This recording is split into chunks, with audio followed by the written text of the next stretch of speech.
প্রায় প্রত্যেক কম্পিটিটিভ এক্সামে চোর পুলিশের একটি করে অঙ্ক দেওয়া থাকে। এই জাতীয় অঙ্কগুলির দ্রুত সমাধান তোমরা কিভাবে নির্ণয় করবে তা আজ আলোচনা করবো। আজ তোমাদের এমন একটি ট্রিক্স বলবো যে ট্রিক্সের মাধ্যমে তোমরা এই জাতীয় অঙ্কগুলির দ্রুত সমাধান কিন্তু করতে পারবে। দেখ অঙ্কটা কি দেওয়া আছে।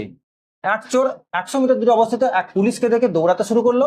চোর ও পুলিশের গতিবেগ যথাক্রমে 10 মিটার/মিনিট ও 12 মিটার/মিনিট হলে কত সময় পরে পুলিশ চোরটিকে ধরবে। দেখো এই যে অঙ্কগুলোর ক্ষেত্রে তোমরা সবসময় লক্ষ্য করবে পুলিশের গতিবেগ কিন্তু চোরের গতিবেগের থেকে বেশি হতে হবে, তবেই কিন্তু পুলিশ চোরটাকে ধরতে পারবে, নাহলে কিন্তু পারবে না। তাহলে এখানে দেখো পুলিশ 1 মিনিটে কত বেশি যাচ্ছে। দেখো পুলিশের গতিবেগ হচ্ছে 12 মিটার/মিনিট এবং চোরের গতিবেগ কত 10 মিটার/মিনিট। তাহলে পুলিশ 1 মিনিটে বেশি যাচ্ছে কত, এখানে 12 মিটার থেকে তোমরা কি করবে না 10 মিটার বাদ দিয়ে দাও, অর্থাৎ পুলিশের গতিবেগ থেকে চোরের গতিবেগ তোমরা বাদ দিয়ে দাও। তাহলে কত পাচ্ছ তুমি না 2 মিটার/মিনিট।